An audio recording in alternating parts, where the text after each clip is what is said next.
Donald Trump और Zelensky की तू मैमे के बाद प्रधानमंत्री नरेंद्र मोदी ने फोन करके ही मामले को सुलझाया है।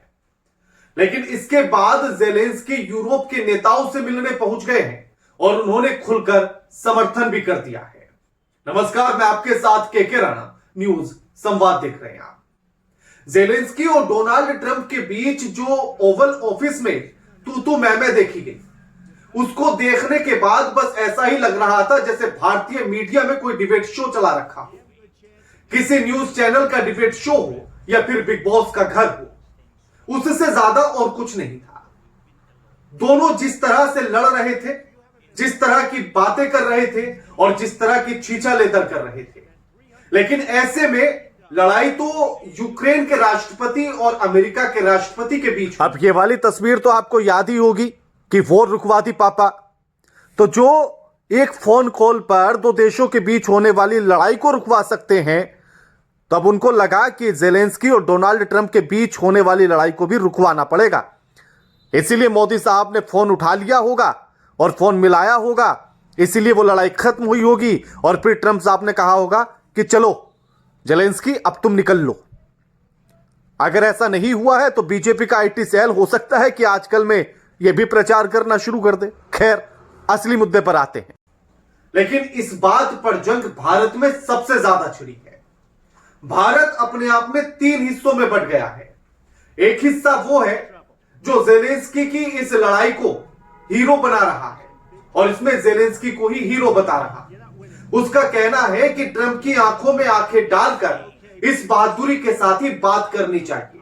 और ये वो हिस्सा है जो प्रधानमंत्री नरेंद्र मोदी के खिलाफ है और वो ये कह रहा है कि प्रधानमंत्री नरेंद्र मोदी इस तरह से बातें नहीं कर पाए, बल्कि जब उल्टी सीधी बातें ट्रंप कर रहे थे तो प्रधानमंत्री नरेंद्र मोदी सिर्फ चुप होकर सुन रहे थे।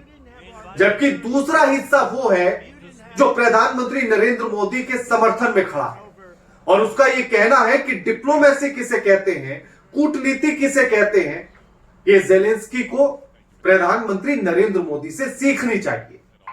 और वो इसलिए सीखनी चाहिए कि अब जेलेंस्की ने अपने पैर पर ही कुल्हाड़ी मार ली है। जेलेंस्की जो बात कर रहे थे डोनाल्ड ट्रंप से और जिस तरह की तू मैमे हुई, अब उसके बाद अमेरिका इस लड़ाई में यूक्रेन का साथ नहीं देगा। तो अब ऐसे में यूक्रेन का क्या होगा? और अगर वो प्रधानमंत्री नरेंद्र मोदी की तरह कूटनीति अपनाते तो उसको जवाब भी दे देते और प्यार से बात भी बन जाती। लेकिन ऐसा नहीं हुआ। और तीसरा हिस्सा वो है जो इसमें यह ढूंढने की कोशिश कर रहा है कि आखिर इस लड़ाई के मायने क्या, इस लड़ाई का विश्व पर असर क्या पड़ेगा। क्या तीसरे विश्व युद्ध की तरफ तो नहीं चले जाएंगे जो भारत के कुछ चैनल पिछले कई सालों से, यानी कि लगभग 3 सालों से तीसरा विश्व युद्ध करा रहे हैं, कहीं वो सच तो नहीं हो जाएगा। लेकिन इन सबसे इतर एक और बात है। एक तरफ जहां डोनाल्ड ट्रंप ने खाना तक नहीं खिलाया जेलेंस्की को, और खाना खिलाना तो दूर, उनसे पूछा भी नहीं, और बिना खाना खिलाए ही, बिना खाने को पूछे ही टाटा बाय बाय करके कह दिया कि अब तुम निकल लो, बहुत हो गया तुम्हारा। लेकिन दूसरी तरफ जैसे ही अमेरिका से निकलते हैं जेलेंस्की, वो तुरंत लंदन पहुंच जाते हैं और वहां यूरोप के नेताओं से मिलने की प्लानिंग शुरू हो जाती है। तो इसके बाद की कहानी क्या होगी? The path to peace and the path to prosperity is maybe engaging in diplomacy. We tried the pathway of Joe Biden of thumping our chest and pretending that the President of the United States' words mattered more than the President of the United States' actions. What makes America a good country is America engaging in diplomacy. That's what President Trump is doing. अब इन दोनों की लड़ाई में सिर्फ मुद्दा क्या था? मुद्दा इतना था कि अमेरिका का यह कहना है कि भाई हम तुम्हारा पहले दिन से साथ दे रहे हैं इस लड़ाई में, तो हमें तुम थैंक यू कैसे कहो? और जेलेंस्की कह रहे हैं कि अरे मैंने तो थैंक यू बोला है, मैं तो थैंक यू बोल रहा हूं। बस इतनी सी लड़ाई और इसी पर पूरा मामला गर्म है। Can I ask you? Sure. Yeah? Yeah. Okay. So he occupied our parts, big parts of Ukraine, part of East and Crimea. So he occupied it on 2014. So during a lot of years, so I'm not speaking about just Biden, but those time was Obama, then President Obama, then President Trump, then President Biden, now the President Trump, and God bless, now President Trump will stop him. But during 2014, nobody stopped him. What kind of diplomacy, JD, you are speaking about? What do you mean? I'm talking about the kind of diplomacy that's going to end the destruction of your country. Yes, but if you Mr. President, with respect, I think it's disrespectful for you to come into the Oval Office and try to litigate this in front of the American media. Right now, you guys are going around and forcing conscripts to the front lines because you have manpower problems. You should be thanking the president for trying to bring. Be thanking the president for trying to bring. Be thanking the president for trying to bring. Zelensky हो सकता है कि पहले ये सोच रहे हो कि अमेरिका जाएंगे, बातें ठीक हो जाएंगी, बातें ठीक होंगी तो हालात सुधर जाएंगे, लेकिन ये तो उल्टा ही पड़ गया है था। और इसमें एक और हैरानी की बात तो ये है कि अमेरिका की मीडिया भी ज़ेलेंस्की से वैसे ही सवाल कर रही है। वहां के पत्रकार पूछते हैं कि आप कोट पहनकर क्यों नहीं आए हैं, तो ज़ेलेंस्की जवाब देते हैं कि युद्ध खत्म हो जाएगा तो उसके बाद मैं कोट पहनकर आऊंगा। मतलब लग ही नहीं रहा था कि ये दो राष्ट्रीय अध्यक्ष बात कर रहे हैं। और जिस तरह की भाषा का इस्तेमाल किया जा रहा था तो छीछा लेदर वाली थी।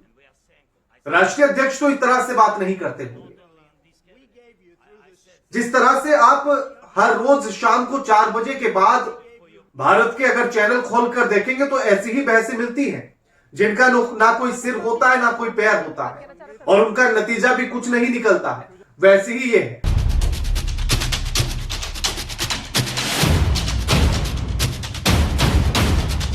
वैसे ऐसा कुछ हुआ नहीं है, लेकिन जिस तरह की बातें चल रही थी बस उसमें यही बचा था कि हाथ पैर और चलने बाकी थे। बाकी बातचीत इसी लेवल की थी। फिलहाल ये तो एआई के द्वारा बनाया गया और सोशल मीडिया पर चल रहा है, फेक वीडियो है, लेकिन इसमें और उसमें बहुत ज्यादा फर्क नहीं था। अब इसमें क्या कुछ कहा गया वो भी सुनिए। जैसे इसमें कहा जाता है कि जो जेडी वेंस उपराष्ट्रपति हैं अमेरिका के, वो कहते हैं कि आप जो है हमें थैंक यू क्यों नहीं बोल रहे हैं, अमेरिका आपका इतना साथ दे रहा है, आप थैंक यू क्यों नहीं बोल रहे हैं।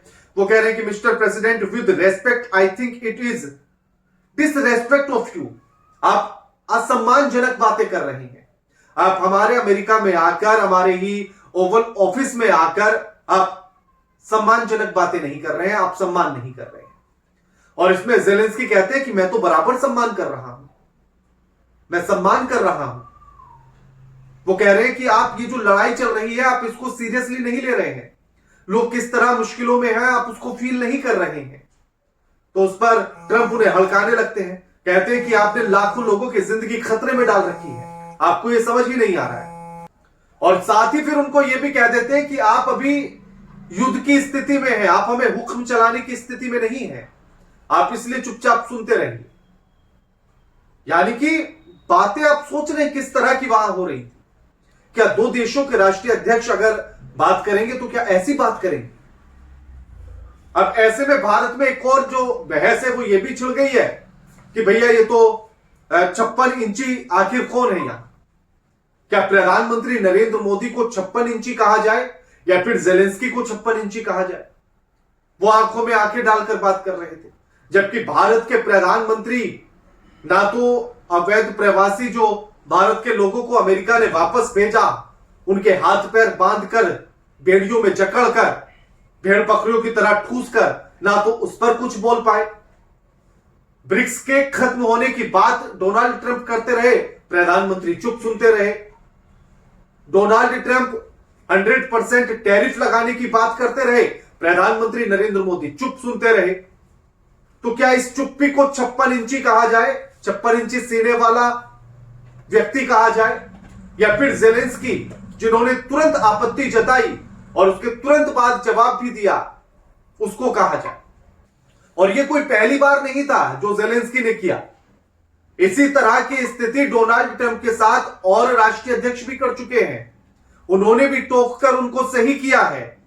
फ्रांस के राष्ट्रपति, उन्होंने भी किया था, याद होगा आपको मीटिंग के समय पर जब कुछ गलत बोल रहे थे डोनाल्ड ट्रंप, तो फ्रांस के राष्ट्रपति मैक्रो उन्हें टोकते हैं।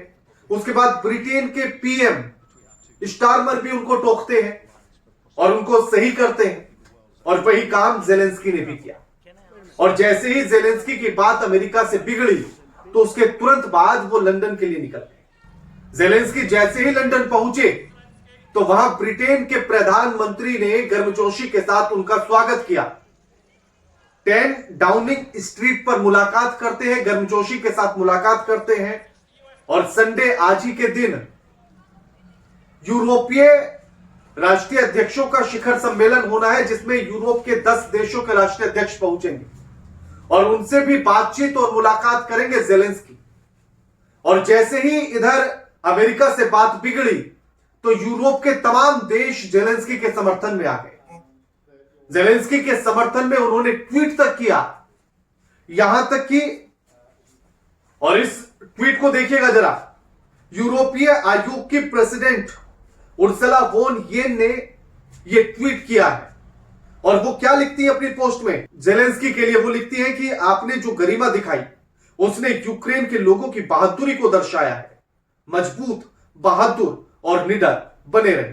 प्रिय वोलोदिमीर जेलेंस्की, हम न्यायपूर्ण और स्थायी शांति के लिए आपके साथ खड़े हैं। और यह बात सिर्फ यूरोपीय आयोग की अध्यक्षा ने ही नहीं कही, बाकी यूरोप के बाकी देशों ने भी यही कहा। फ्रांस के राष्ट्रपति इमैनुअल मैक्रों कहते हैं कि रूस हमलावर है, यूक्रेन पीड़ित है।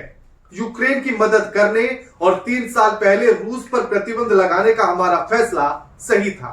यूक्रेन का साथ देते रहने का हमारा फैसला सही है। हमारे से मेरा तात्पर्य यूरोपीय, कनाडाई, जापानी और कई अन्यों से है। उन सभी का आभार जिन्होंने मदद की और कर रहे हैं। उन लोगों के प्रति सम्मान जताता हूं जो शुरू से ही लड़ रहे हैं, क्योंकि वे अपनी गरिमा, अपनी स्वतंत्रता, अपने बच्चों और यूरोप की सुरक्षा के लिए लड़ रहे हैं। इसी पर जर्मनी का भी आता है। जर्मनी की तरफ से पोस्ट किया जाता है, जो संभावित चांसलर फ्रेडरिक मेर्ज ने एक्स पर पोस्ट किया, और वो लिखते हैं कि प्रिय जेलेंस्की, हम अच्छे और मुश्किल समय में यूक्रेन के साथ खड़े हैं। हमें इस भयानक युद्ध में कभी हमलावर और पीड़ित को लेकर भ्रमित नहीं होना चाहिए। और ब्रिटेन ने तो यूक्रेन का हौसला बढ़ाया है, यानी कि इससे यह साफ पता लग रहा है कि यूरोपीय नेता, यूरोपीय देश एक साथ आ चुके हैं यूक्रेन के साथ। लेकिन इन सब के बीच इटली के प्रधानमंत्री मेलोनी का क्या कहना है, इस पर सबकी नजर है। और उन्होंने क्या कहा? वो कहती है कि अमेरिका, यूरोपीय देशों और सहयोगियों के बीच तत्काल शिखर सम्मेलन आयोजित किया जाए, जिसमें इस बारे में खुलकर बात की जाए कि हम आज की बड़ी चुनौतियों से कैसे निपटेंगे। इसकी शुरुआत यूक्रेन से हो, जिसका हमने हाल ही के वर्षों में मिलकर बचाव किया। और ये मेलोनी डोनाल्ड ट्रंप की भी बड़ी करीबी कही जाती है, प्रधानमंत्री नरेंद्र मोदी की भी करीबी है। ये तो आपने देखा ही है कि किस तरह से सेल्फी खिंचवाती है उनके साथ, और जब पोस्ट लिखती है प्रधानमंत्री के लिए तो वहां मेलोडी लिखती है वो खुद। वहीं से मेलोडी का प्रचलन जो है वो शुरू हुआ है। अब ऐसे में आखिर क्या होगा, ये आप कमेंट करके बताइएगा। और इस जो जेलेंस्की और डोनाल्ड ट्रंप के बीच जो तू मैं हुई है, क्या वो सही है, गलत है, या आप उसको किस तरह से देखते हैं, ये भी आप क्लियर करके बताइएगा। वीडियो लाइक कीजिए, शेयर कीजिए और चैनल को सब्सक्राइब करना मत भूलिएगा। नमस्कार।